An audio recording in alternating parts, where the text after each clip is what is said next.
The number of people crossing the U.S. border fell this weekend. A pandemic-era border rule, which let the U.S. turn asylum seekers away, expired last week.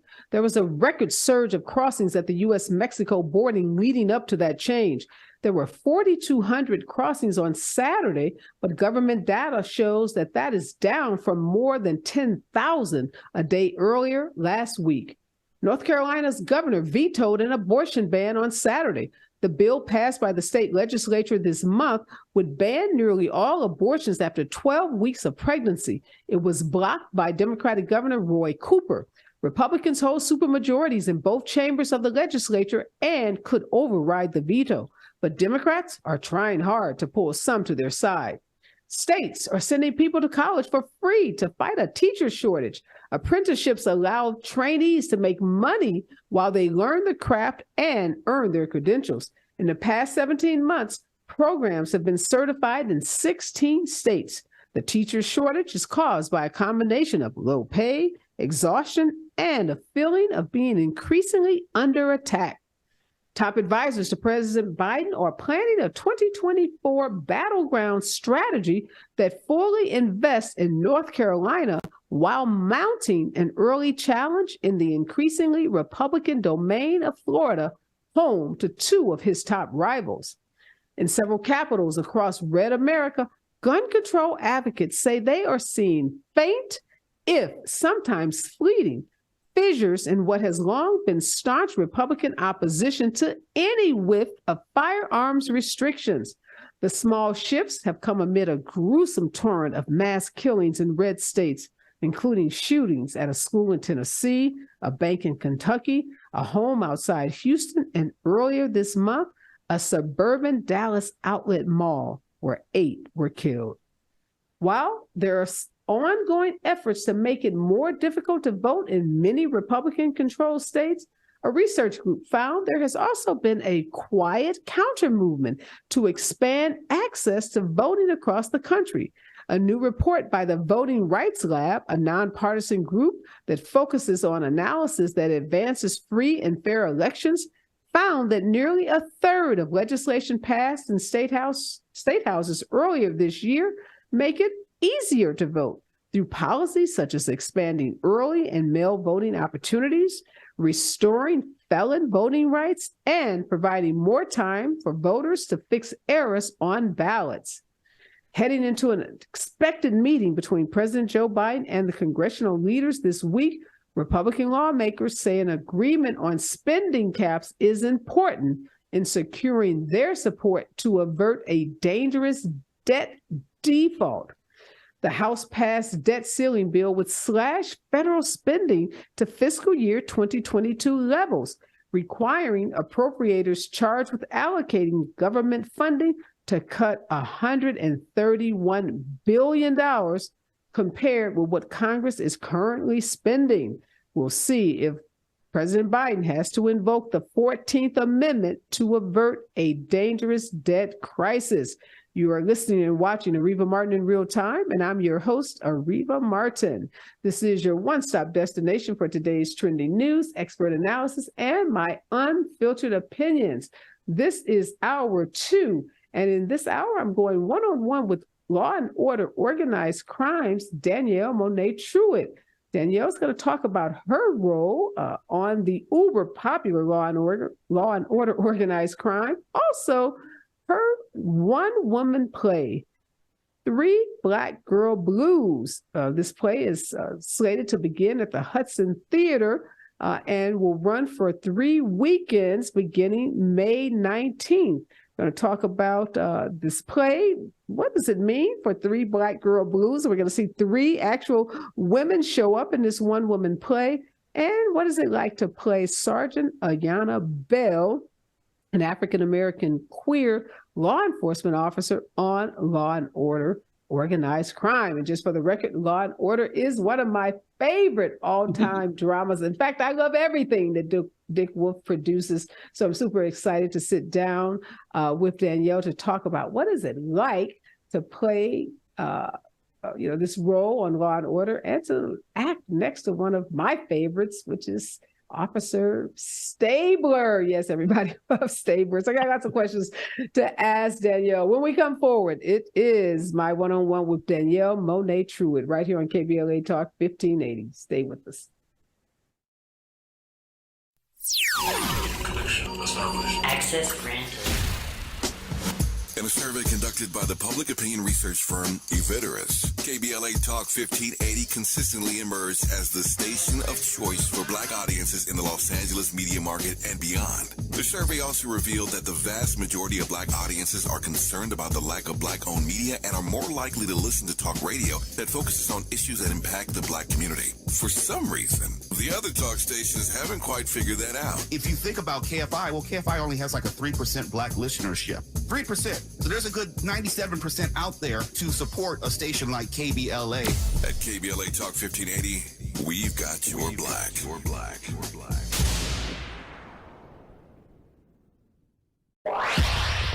Follow the leader. KBLA Talk 1580. Follow the leader. Be sure to follow us on Instagram at KBLA 1580. Follow the leader. Are you ready? The station leading the way with exclusive interviews, Follow the leader. stimulating conversation, and intellectual discourse that empowers, enlightens, and informs. Follow the leader. Follow the leader at KBLA 1580. We've got a lot to talk about. Keep following the leader. Follow the leader. Follow the leader. Follow the leader. Follow the leader. Follow the leader.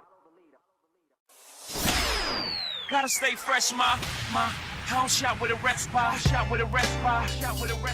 Have you visited us online for the grand opening of KBLA.store? For the best in new merch, gift ideas, books, media, and more, log on to KBLA.store. Be sure to check out our KBLA team favorites at KBLA.store today. That's KBLA.store for all the official merch on your favorite talk radio station, KBLA Talk 1580. Bounce is back. Here comes the brand new flavor in your head. Race, social justice, sports, politics, art, music, culture. We do it all on the D.L. Hughley Afternoon Show. If you're not tuning in, then you are definitely missing out. It's the D.L. Hughley Afternoon Show, weekdays from 2 to 4 only on unapologetically progressive KBLA Talk 1580. Like a brand new flavor in your head. This is a rather bold pronouncement, but we think we can back it up. If you come across a radio frequency anywhere putting more variety and more diversity on the air than KBLA Talk 1580, we sure would like to hear about your discovery. You got to have vision. You can search, but we are confident that you won't find more shows covering more topics, hosted by a more diverse and inclusive lineup of talkers than the squad we have assembled here at KBLA Talk 1580. This is the time, brothers. This is the time. We've got something for everybody. That's right. Health and healing, history and humor, issues and events, empowerment and entertainment, all in one station. What's really going on? Free enterprise, you dig? KBLA Talk 1580. Yes. Oh yeah. We got a lot to talk about. King Kong ain't got on me. We are back, and this is Areva Martin in real time, and this is hour 2. And in this hour, I'm going one-on-one with actress Danielle Mone Truitt. She is the woman behind Law and Order Organized Crime, Sergeant Ayanna Bell, aka the Law and Order franchise's most groundbreaking co-lead character yet. She is being applauded for being both a Black woman and queer. And while Truitt herself is straight, within her journey to this role, she says she had a personal breakthrough. We're going to talk about what that breakthrough is and what it's like playing a queer lieutenant on such a popular show. Thank you and welcome, Danielle. Hi, thanks for having me. Absolutely. So, full disclosure, I am a big fan of Law and Order. Everything that Dick Wolf makes. I just think he has such a perfect formula. I'm so excited about organized crime because, you know, in the SUV or Special Victims Unit, SVU, Elliot Stabler went off and then they reprised his role on organized crime and they added you as the co-lead. So first I got to ask you, what is it like to be on Law and Order, like one of the longest, what is it, like 20 years, the original Law and Order? Drama has been on the air, and it just seems like each iteration of Law and Order is super successful, as successful as the original franchise. So what is it like playing alongside Elliot Stabler? It's really awesome. It's really awesome playing alongside Chris Maloney. He is a great captain to our ship. He was a part of the franchise for 10 years before he left and went to do some other things. So he was really excited to come back, and I was really excited to, join such a epic franchise. I mean, there really has not been one like it ever in TV history. So it was a big deal. I got the job during the pandemic. It came out of the blue. I didn't audition. They cast me based on some of my other work. And it really has changed my life, honestly. And I love our cast. I love our crew. I love our show, the way we do what we do. It's a little bit different. We're like the new kids on the block. And I think it's really great. So I'm glad you mentioned that you got the role without auditioning. And I read somewhere that you had only had one other like really big leading role, and that was on 2017, the BET show Rebel. And you've had, you had other, some other parts, but it wasn't like you left one big show and was going over to Law and Order. So that must have been really, quite exhilarating to learn that you have been selected to be on this franchise show. And I'm thinking, I guess, other than Ice-T, well, I'm just trying to think of the other Black leads in the Dick. I mean, they're Black characters in all of his shows, but I put you up there with like Ice-T in terms of being a co-lead. Yeah, I mean, I'm the first Black woman to be number 2 on the show. Yeah. Esapatha Murkinson, who I love very much, was a regular on Law and Order for many years. She was a captain, right, on the original series? Yeah, I believe so. Yeah, I believe she was a captain, and I love her. But yeah, I guess I'm the first Black woman to be a co-lead. But yeah, I did Rebel in 2017, and then I was a lead on a show called Deputy on Fox in 2019, I think it was, or 2020. Yeah, no. Yeah, kind of 2020. COVID I don't know what year it is anymore. I know it's hard. Yeah. But before Law and Order, I think the reason why I got on their radar is because I booked a recurring role on Chicago Med right before I got cast as Ayanna Bell for Organized Crime. So I did one episode of Chicago Med, and I didn't even get to do my other episode because they had already took me off and put me on Organized Crime. So it was pretty cool. Wow. Okay. So what is it like playing co-lead to Chris Maloney, who's Elliot Stabler, and playing a queer officer? Well, let me ask you this. Did you know when you got the role that Ayanna Bell was queer? I didn't. No. They offered me the role, and I had a meeting on Zoom with the producing director, and we kind of went over some of the material.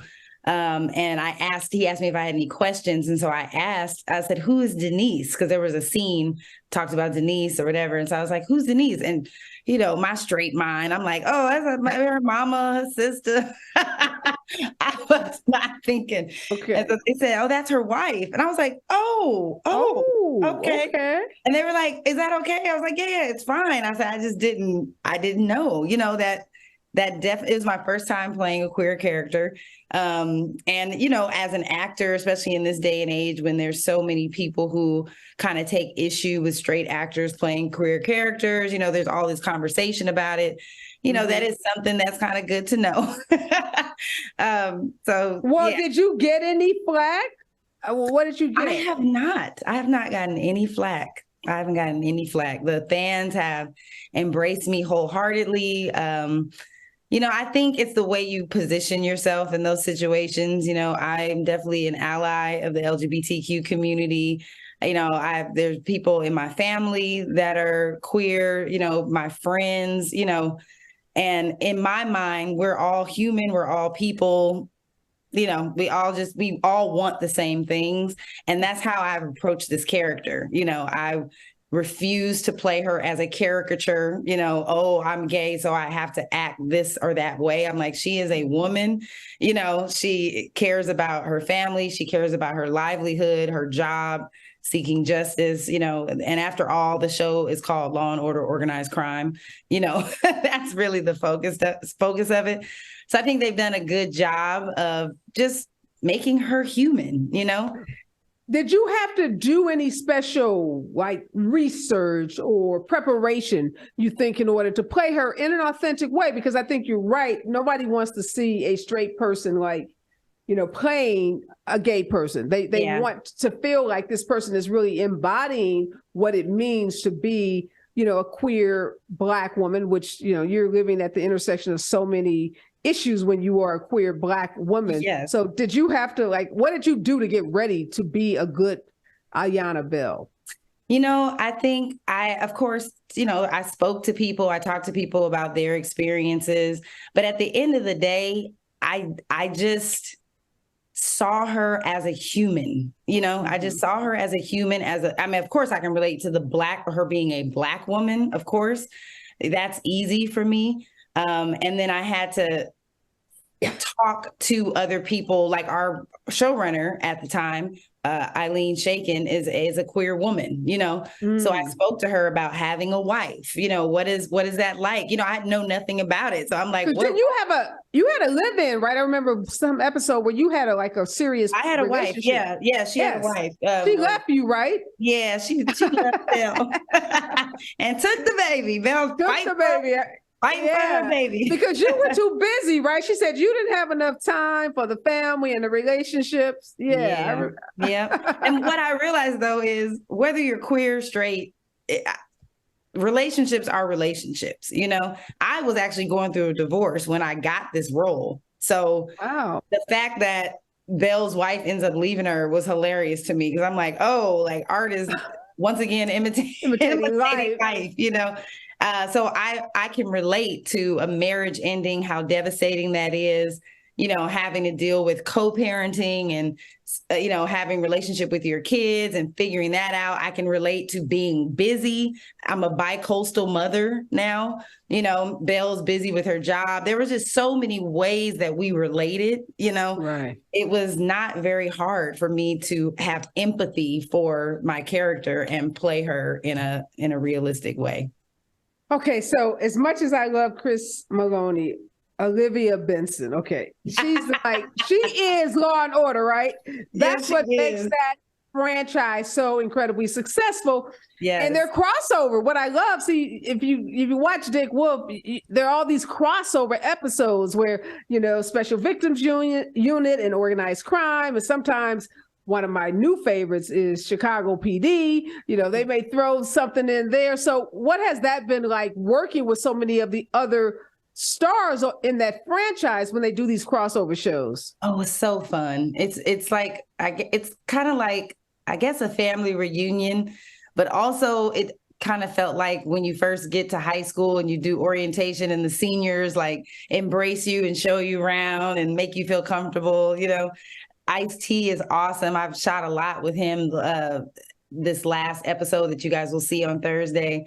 We had a lot of scenes together and he is hilarious. I think he's like the old Black uncle, Oh God, he's OG Law and Order, yes. OG. And Mariska is great. We've done several scenes together. She's hilarious. Just the life of the party. I really enjoyed working with her. Kelly is awesome. Everybody is really great. And they just embraced me immediately. There was no weirdness, they just loved on me and embraced me and welcomed me to the family. I'm so glad to hear that, because, sometimes your favorite shows, you'll read something about the toxic nature, and as an employment lawyer, I'm always thinking, oh my God, it's about to be a bunch of lawsuits, or it's already been a bunch of lawsuits. Right. So I'm really glad to hear that you were brought into a family that embraced you for who you are. And, there's not all that kind of toxic, stuff that happens on shows and workplaces, no matter what. But I did read something, people were saying, well, maybe you were leaving, or maybe your character was being written, like you were going to get a big promotion. Yeah, that was last season. That was season 2. They were doing like this thing. Or no, God, our seasons are so long. I'm like, I don't know what season it is. It was earlier this season, I think. Yeah, I think it doing was something where the task force was splitting up. Like, no, they ain't getting rid of Ayanna. Okay. Ayanna and Stabler are a little duo. So she's such an important character, to the franchise at this point, even though she's new, but she's very important. So I think she'll be sticking around for some time. Glad to hear that, because people were all, getting worried. Like, wait a minute, is she leaving? And then, of course, which we want Elliot and Olivia to have their love affair, which, they're going to make us wait, I don't know, another 20 years before they hook up or something. Who knows? Who knows? But let's talk about what else you have going on. Obviously, congratulations for landing that role without an audition. Congratulations on all the success. And obviously, not just the Law and Order family that, has embraced you, the fans have embraced you, and that show was renewed for a second season. You guys are in second season, right? No, we're about to go to 4th season. Oh, going to 4th. Okay, well, fantastic. Yeah. So we know the history with Law and Order. You could literally be on this job for another 15 plus years. Who knows, right? So stable employment, nothing to thumb our noses at. But you have some other loves outside of Law and Order. You have this one-woman play coming up. It starts right on May 19th. Yep, this Friday. Okay, and runs for 3 weekends. Yes, until June 4th at the Hudson Theater in Los Angeles on Santa Monica Boulevard. So you said you're bi-coastal, so you're living half your time in LA, half your time in New York? Yeah, so I'm in New York when we're shooting. I have a home in LA, and I travel to Sacramento, where I'm from, a lot because my ex-husband moved back to Sacramento. So our children are in school in Sac. So I'm really mostly between New York and Sacramento because I got to see my babies. Right. But LA is still home as well. So yeah, I'm here. I promised myself when I booked this job that I would not stop being creative and creating and producing my own work. That's something I've been doing since before I ever booked a TV show or any role on television. I was working on this play many years ago, and it is one of the highlights of my career. It really is. And it's something I'm very proud of and something that I want to continue to pour into, to see how far it can go, because it really is a fantastic show. So I promised myself during my hiatus, I would do my play or shoot a short film or do something outside of TV land, to keep myself sharp. I love playing Ayanna Bell. But most of us who are on TV, especially in procedural land, we're only using a certain amount of our talent and what we can do. And this play gives me the opportunity to really dive deep. And like Chris Maloney said when he saw the reading, I get to eat. So I'm really excited to do it. So you said you've been working on this for a while. When did you get the idea for this play? When did you actually start working on it? Yeah, I got the idea for this play in 2007. Wow. Yeah. Okay. And I called my friend Anthony Dewan and asked him if he could help me write it because he's a fantastic writer, and he said he would. And then 3 years later in 2010, we came up with 3 Black Girl Blues. At that time, it didn't really have a title, but it became 3 Black Girl Blues. And the first time I produced it was in a little warehouse in Van Nuys, California. I invited, anybody I could. And I put it up. And from there, throughout the years, whenever, I got a little bit of money, I would put it up for 2 or 3 performances. So now I get to do it for 3 weeks, and it's an equity production, and, we're doing it legit. So I'm really, really excited. Wow. Well, we're going to talk a lot about the play, what people can expect, those who are going to go see it over the next 3 weekends. But I want to ask you about being a beauty queen, because I know you were crowned Miss Black Sacramento in 2000. It's been a minute. Yes. But what was it like being in a beauty pageant and then winning. You weren't just in it, you were in it to win it and you won. So what was it, like was having really that crown, that tiara? It was awesome. I mean, it is technically a beauty pageant, but we like to say it's really a scholarship pageant and a like a self-worth pageant.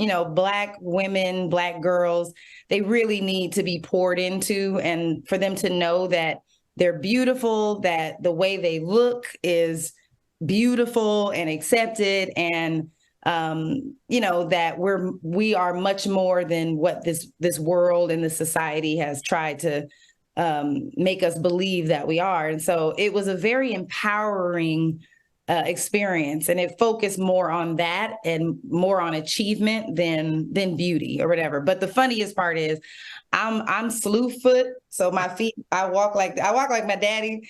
And so for the pageant, I had to learn how to walk like a lady. And I ended up winning the walk, like the walking which is my Nana to this day couldn't believe it. She said, I just couldn't believe. She said, the way you walk, I couldn't believe you got out there and did that. So it was really fun. It was an honor being Miss Black Sacramento. I did a lot of, stuff around town for the next year. And it really encouraged me, and it made me know that whatever I wanted to do in this life, I could do. Well, when we come forward, we're going to talk about your activism, balancing all that you have, acting and creating while being a mom, and learn more about this amazing play, Three Black Girl Blues. Stay with us, KBLA Talk 1580. Is the pen mightier than the sword? They say the pen is mightier than the sword.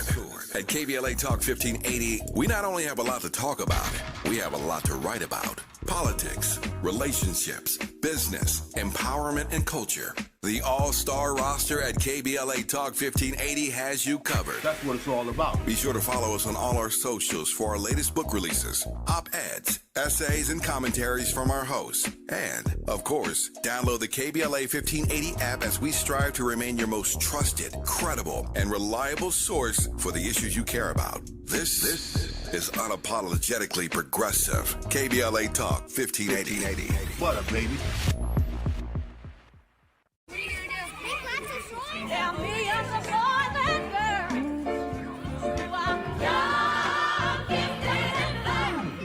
I'm young, gifted, and black. KBLA Talk 1580, we do more than just talk. Hey there, I'm Jared Hill, president of the National Association of Black Journalists of Los Angeles, and I just want to say thank you for the benevolent $10,000 donation and scholarships for the next generation of Black journalists. And I'm Haywood Galbraith, photojournalist and founder of the Minority Photojournalism Institute. Thanks, KBLA, for your generous $10,000 scholarship gift to help us train the next generation of Black photojournalists. Congratulations to all the students who will benefit from the scholarship dollars raised at our Black History Month luncheon, honoring Black legends in LA media. When we come forward at KBLA Talk 1580, we're bringing everybody with us. Everybody with us. Everybody with us. Everybody with us. Connection established. Access granted. In a survey conducted by the public opinion research firm Eviderus, KBLA Talk 1580 consistently emerged as the station of choice for Black audiences in the Los Angeles media market and beyond. The survey also revealed that the vast majority of Black audiences are concerned about the lack of Black-owned media and are more likely to listen to talk radio that focuses on issues that impact the Black community. For some reason, the other talk stations haven't quite figured that out. If you think about KFI, well, KFI only has like a 3% Black listenership. 3%. So there's a good 97% out there to support a station like KBLA. At KBLA Talk 1580, we've got your Black. Your Black. Your Black.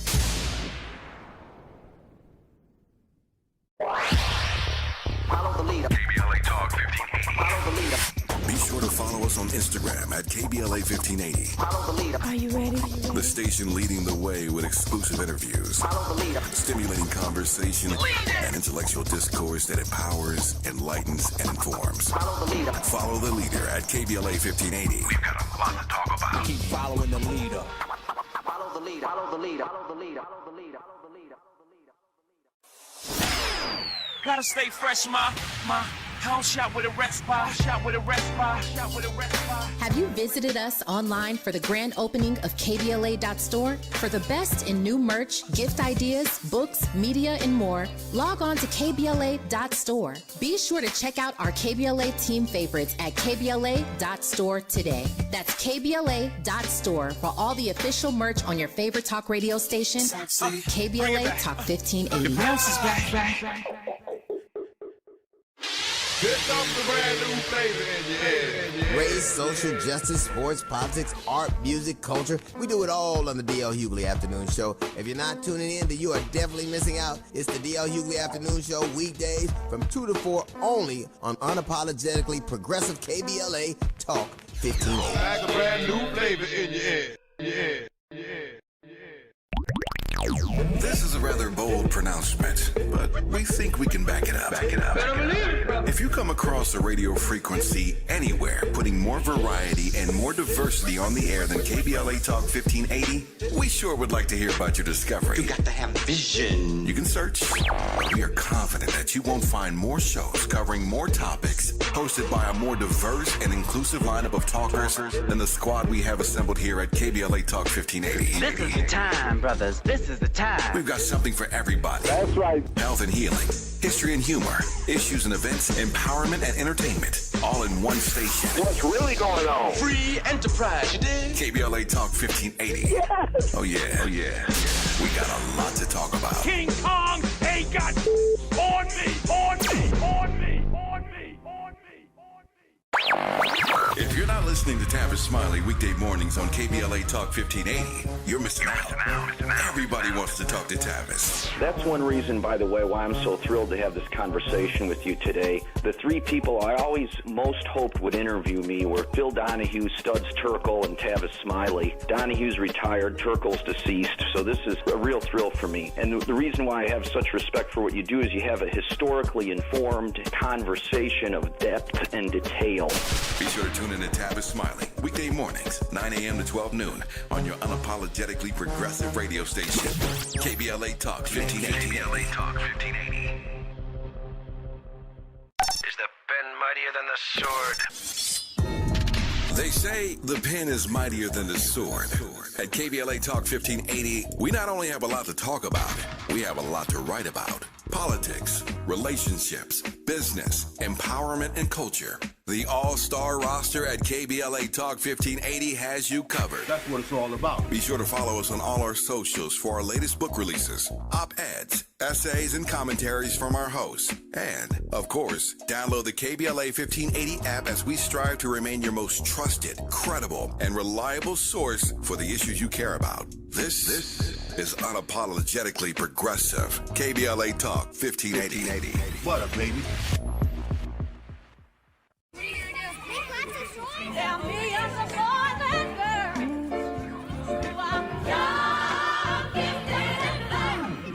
I'm young, gifted, and black. I'm back with Danielle Mone Truitt, and she is one of my favorites on Law and Order Organized Crime. You've seen her as Sergeant Ayanna Bell, and she is in a new play, Three Black Girl Blues. And we're talking about all the things that you have to juggle as a successful actress and a stage performer. And you mentioned, Danielle, that you are bi-coastal, not just with 2 cities, but actually 3 cities. So how do you juggle it all? How do you manage, filming for a television show, creating a stage play? And I think you have 2 sons, right? I do. Yeah, 2 sons. How do you keep it all together and make it look easy? Because you look gorgeous. Thank you. Thank you. It's the Lord. No. That's what I say. I have a very supportive tribe of people who are very helpful in, making sure that I can get some rest when I need to and help take some of the burden off me. Little things like picking me up from the airport. I mean, those are little things that they will do. One of my friends, has driven to San Francisco to pick me up from the San Francisco airport and, bring me to Sacramento. My mom, my parents, my godmother, they've driven the boys from Sacramento down to LA so that I could spend, time with them.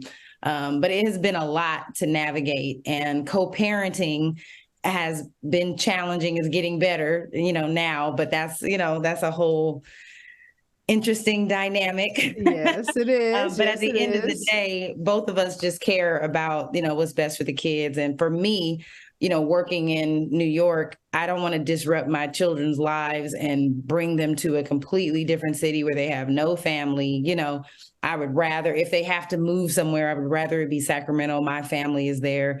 Their father's family is there. So they're surrounded by love, and I just, every other weekend, I have to make that flight to California to see them, because there's just no way that I'm not going to. They are the most important thing in my world. And my job has been great in, making sure that I have the time off, having a Friday off and a Monday off so that I can travel, to see them. This next season, fourth season, is only going to be 13 episodes instead of 22. So now, is that because of the writer's strike or because of just the way they're changing the show? Yeah, it's the way our show is set up. We're more of a serialized show, whereas SVU and the original Law and Order are like one-off episodes. But ours has like an arc over time. So they're trying to see if 13 episodes would serve our show better story-wise. So should be interesting, but I was actually happy because that means I'll only be in New York for 6 months instead of 9.5 months, which means I'll get to spend much more time with my boys who are 8 and 12. So, it's an important time for me to be there. So people can understand, literally to shoot 22 episodes, it takes 9.5 months. Yeah. So there are people online when we have like breaks during the season, there'll be like 3 weeks that we're not showing episodes, and they're like, y'all getting on my nerves, not having my show on. I'm tired of all these breaks. And I'm like, listen, guys, like it takes 8 days for us to shoot an episode. And that is really pushing it, because it should be 10 days, but they be working us to death. So it's only 8 days to shoot an episode. And it's 22 of them jokers. So we have to take breaks, because after we shoot the episode, do the math, people. 8 times 22 is a lot. Yeah, and then they have to edit the episode. That takes days. We would never be able to get the episodes out in time unless we took those breaks. So with 13 episodes, our show, Organized Crime, may not have as many breaks because we only have 13 episodes. So who knows? It might go straight through, and people, for 13 weeks straight, they'll be able to watch. But it takes a lot to get these episodes out. I'm not going to co-sign on the crazy and the people, shouting at you about those episodes, but we have had to get used to the way episodes now play out on television, because it used to be a popular show would just go until the summer, right? You'd have 9 continuous months, and then you'd get your summer break, and they'd either show reruns or they'd show some summer run show. And then September, the show would start back and you could count on it. But now with streaming and the way everything changes, some of your favorite shows are 6 episodes. So 13 is still going to be a lot of episodes, and 22, 22 is the way episodes are, that's a lot of episodes. A lot of episodes. And it's hard when like a show like ours, where it's serialized, to do a serialized show for 22 episodes is a huge feat. So that's huge. Serialized means, folks, that one episode follows the next episode. So it's not like if you watch my other favorite SUV or Chicago PD, 1 week is about X, the next week is about Y. They're not related. It's the same characters. They're doing the same stuff, but you don't need to see last week to know what's happening this week. Exactly. And that's a big difference. So good for you. Hope you get to spend more time in Sacramento with your babies, because as moms, as a mother myself of 3 kids, I know how important that is to have that time. But in addition to your kids, in addition to all your work you're doing with this very popular series, you're a big activist. How are you fitting in your community activism? And tell us what you've been working on recently. Yeah, you know, I have to say, I have been trying to juggle my personal life a lot. So the majority of things I'm doing, like I'm not very boots on the ground at this point. Like it's more of like, how can I support this organization? Like, well, you know, what is this organization working on? Like, you know, can I post about it? Can I give money to it? You know, and trying to support in those ways. Now, you know you shouldn't have said that online, Danielle. Everybody's going to be hitting you up. Oh, she's giving away money. Oh, she said she wants to give away some money. I didn't say it was a lot. I didn't say it was a lot. But I'm trying to stay as connected as possible. But getting this show, you know, having my kids in another city, like I'm really trying to get my footing back. But one of the things I'll be supporting right now is the writer's strike.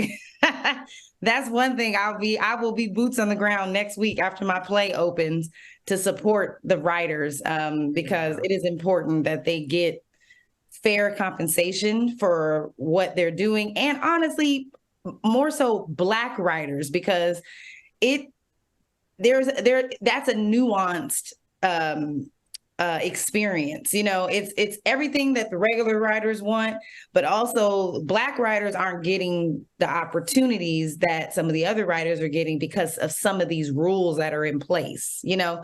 And we know it was just really after George Floyd's murder that we saw more, you know, a bigger push to get more Black writers even engaged in the field. And just as some were starting to get jobs, now the strike comes along. And you're right. I mean, we've always got to look out because, you know, when we know if Hollywood catches a cold, Black folks have pneumonia. So exactly. That writer's strike is impacting all writers, but definitely impacting writers of color, particularly Black writers. It's hitting differently for them. Yes. So I'm glad to hear we're going to need the actors. I'm a member of SAG. We're going to need the SAG union. We're going to need the directors. We're going to need everybody in this industry, you know, on board supporting the writers, because, you know, without writers, so much of, you know, majority of what happens in Hollywood just would not happen. So, well, yeah, people were complaining about us having to take breaks. So if the writers don't get what they want, it's going to be a real break. It's going to be a really big break on all of your favorite shows, because so much of what people watch. And I have a friend, she's a makeup artist. She was telling me she was going to shoot a movie. The script was already written, but you can't change a word. They can't change a line. So she was worried that they were going to end up getting shut down anyhow, even though they weren't violating the rules, because you can't be in production on stuff that's already written. But if you can't change something and it's crazy, then, you know, it may end up getting shut down anyhow. But yes, we're standing in complete solidarity with the writers, hoping that the strike ends sooner rather than later. When we come forward, Danielle, we got to talk about 3 Black Girl Blues. I want to make sure all of my listeners and viewers get out to see you in this play. So I want you to give us a little tease, give us a little taste of what they're going to see when they show up to support you for 3 Black Girl Blues. Stay with us, KBLA Talk 1580. Follow the leader. KBLA Talk 1580. Follow the leader. Be sure to follow us on Instagram at KBLA 1580. Follow the leader. Are you ready? The station leading the way with exclusive interviews, Follow the leader. stimulating conversation, and intellectual discourse that empowers, enlightens, and informs. Follow the leader. Follow the leader at KBLA 1580. We've got a lot to talk about. Keep following the leader. Follow the leader. Follow the leader. Follow the leader. Follow the leader. Follow the leader. Gotta stay fresh, my house shot with a rest bar. Have you visited us online for the grand opening of KBLA.store? For the best in new merch, gift ideas, books, media, and more, log on to KBLA.store. Be sure to check out our KBLA team favorites at KBLA.store today. That's KBLA.store for all the official merch on your favorite talk radio station, KBLA Talk 1580. Bounce is back. Here comes the brand new flavor in your head. Race, social justice, sports, politics, art, music, culture. We do it all on the D.L. Hughley Afternoon Show. If you're not tuning in, then you are definitely missing out. It's the D.L. Hughley Afternoon Show, weekdays from 2 to 4 only on unapologetically progressive KBLA Talk 1580. Like a brand new flavor in your head. This is a rather bold pronouncement, but we think we can back it up. If you come across a radio frequency anywhere putting more variety and more diversity on the air than KBLA Talk 1580, we sure would like to hear about your discovery. You got to have vision. You can search, but we are confident that you won't find more shows covering more topics, hosted by a more diverse and inclusive lineup of talkers than the squad we have assembled here at KBLA Talk 1580. This is the time, brothers. This is the time. We've got something for everybody. That's right. Health and healing, history and humor, issues and events, empowerment and entertainment, all in one station. What's really going on? Free enterprise, you dig? KBLA Talk 1580. Yes. Oh yeah. We got a lot to talk about. King Kong ain't got on me. If you're not listening to Tavis Smiley weekday mornings on KBLA Talk 1580, you're missing out. Everybody wants to talk. All right, I am talking with Danielle Mone Truitt. She has a new one-woman play called Three Black Girl Blues. It's opening at the Hudson Theater right here in Los Angeles, California. And it's only going to be for 3 weekends only. I want to make sure everybody gets out to see this play. So Danielle, give us a little taste of what people are going to see in this play. You've been working on it since 2007, so I know you got it down. You've perfected it, and it's going to be amazing. So tell us what we're going to see. It is. So you're going to see, I'm going to play 3 different women. They grew up together since they were 6 years old. Now they are adults, and they are dealing with traumas that they haven't dealt with, secrets, betrayal, their own personal struggles, and trying to figure out life. So the first character you'll see is Keisha. Keisha is from the hood. She don't play like that. You know, she ain't got no time for nothing except for her boyfriend. She ain't scared of nothing. Right. She ain't scared of nobody. Except for her boyfriend, who, you know, they have a very toxic relationship. And it causes her to do some things that she's probably going to end up regretting very, very soon. And then you'll see her. Now, is Keisha based on anybody that you knew back in the day? Somebody that you're currently, you know, in your life currently? My sister likes to say that Keisha was created based off of her. She proudly wears the Keisha badge, but honestly, it's a mix of, you know, women that me and Anthony Dewan grew up around. I got a little bit of Keisha in me if you push me, you know, hard enough. But the play is set in Sacramento, California. So these women are, you know, women we grew up with. They're our aunties, our mothers, grandmothers, cousins, women we were friends with, women we couldn't stand. Like, you know, they're a mix of all of them. So you'll see Keisha in all of her glory. You know, she's like, listen, this is my world and y'all just in it. So that's when the play, that's Keisha. Yeah, when the play starts, you're going to be brought into Keisha's world abruptly. And she's on the phone with Jill, who is the second character you'll meet. And Jill grew up in the hood, but moved to the suburbs with her husband. She's a stay-at-home mom. She has 3 children. She's a Christian. You know, she is very focused on always doing the right things. But she's going crazy, stir crazy in that house with them babies. And she probably is an alcoholic at this point. Her husband is, he provides for the family, but he is not a partner, you know, and she thought when she was getting married that she was going to have a partner and that she was going to have a certain kind of life. And unfortunately, she's not living the life that she thought she would be living. So she's very unhappy, you know, but tries to stay very positive. You know, God is good. Got the mask on. She got that mask on until she can't keep it on, you know, by the end.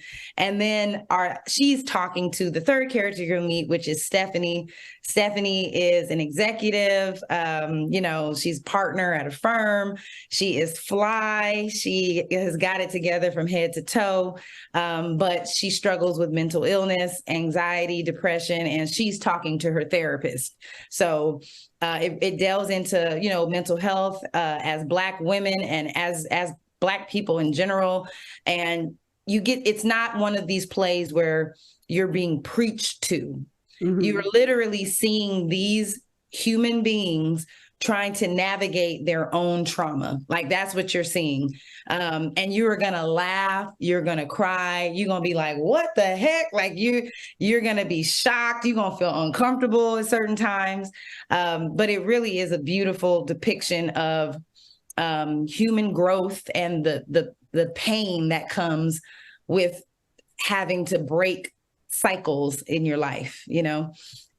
Now, you're playing all three of these characters. Yeah. So I'm just trying to think, is there ever an opportunity or a moment where all three of the women are together on stage together?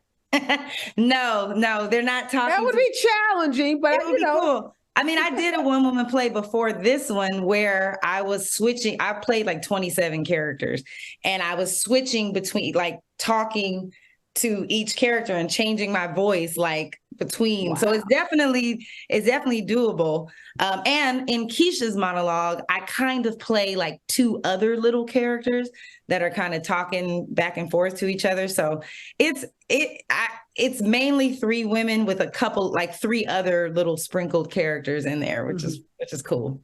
So you talk about playing on this procedural, this drama, organized crime, and saying only using a certain part of your creative brain. Mm-hmm. What part of your brain gets utilized or stretched when you're playing in this play, this one woman play? You're on a stage, there's a live audience, there's no, cutting, there's no post, there's none of that. So what part of your brain are you working in this genre? Well, I feel like you have to use your right and left side of your brain when you're doing theater and you're playing all the characters. Like you said, there's nobody out there to come save you if you forget your lines. There have been times like last year when I did the play up in Sacramento, somebody's phone started ringing in the middle of the play, and I had to improvise because it was ringing for so long. I couldn't just continue on and act like the phone wasn't ringing. Like that's the beautiful part about theater. Like when things So what'd you do? Oh, so it was a perfect moment. So it was in the second monologue, which is Jill, and she's talking to Stephanie, and Stephanie asked to use the bathroom. So you see Jill watch Stephanie leave the stage, and Jill is by herself for a few moments. And so while she's by herself, the lady's phone starts going off, right? And so it starts going off, and Jill, kind of ignores it. But then when Stephanie comes back in the room, she goes, "Oh, your phone, somebody was trying to call you." I just added, "Somebody trying to call you." But the brilliant thing about it is in the third monologue, in Stephanie's monologue, someone is trying to call her.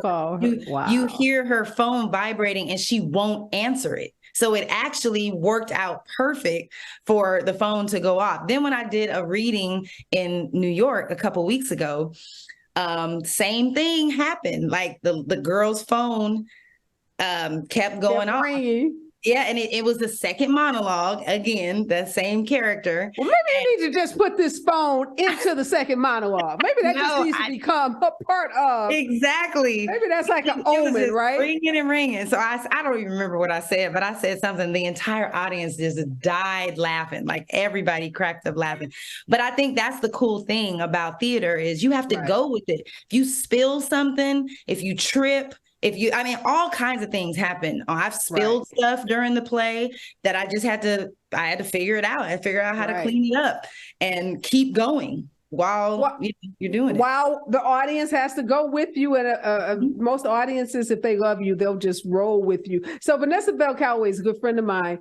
And I love her. I know she's so fabulous. She did a one-woman play, Zora Neale Hurston, that had so much dialogue. And I remember going backstage after the play saying, "Girl, how in the hell did you remember all of that dialogue?" So I'm going to ask you that when you're doing a one-woman play, like I do a lot of public speaking, I've done TED Talks. I have to remember like maybe a 20-minute speech you're going to give. Yeah. How do you remember like dialogue for an hour-plus performance? Like what do you do to get your mind ready to be able to just regurgitate that kind of content? Well, when I such was a long first, period of time. right, when I was first starting, to learn these characters, there's a lot of different techniques. Number one, when you're doing a play, blocking is huge with remembering lines. So if I know that on this line, I'm going to go pick this box up and open it, then I attach my line to my movement, so I know that when I cross the stage, I'm on this certain part, and that helps me get like a lay of the land almost. But things that I do to memorize, I record myself saying the lines with no emotion, just straight. And I put my earphones in and I go to sleep. And I listen to it while I go to sleep. And then when I wake up, I'm going to try that. Okay. When I wake up in the morning, automatically I remember a little bit more than I did the day before. The other thing is writing it out, like on a tablet. You just start writing those lines out and your brain remembers it. And then the more you do it, the more you practice, the more, take chunks. You take a chunk, like for instance, I'll show you real quick. So this is the script, right? So if I take this part and I cover it with a piece of paper and I try to remember just that section, Right. And then once I remember that section, then I try to remember the next section. And you just kind of go page by page, Wow. But at this point, I have done this play so many times, like you can recite it in your sleep.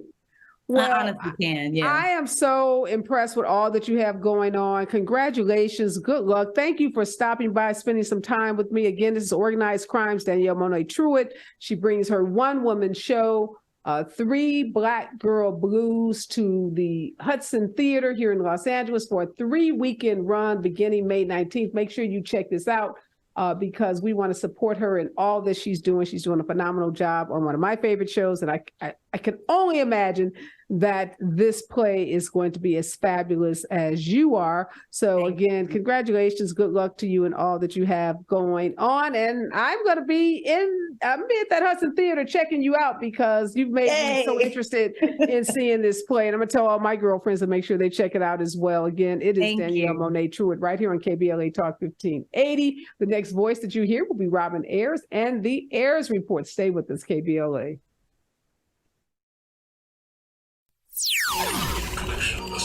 Access granted. In a survey conducted by the public opinion research firm Eviderus, KBLA Talk 1580 consistently emerged as the station of choice for Black audiences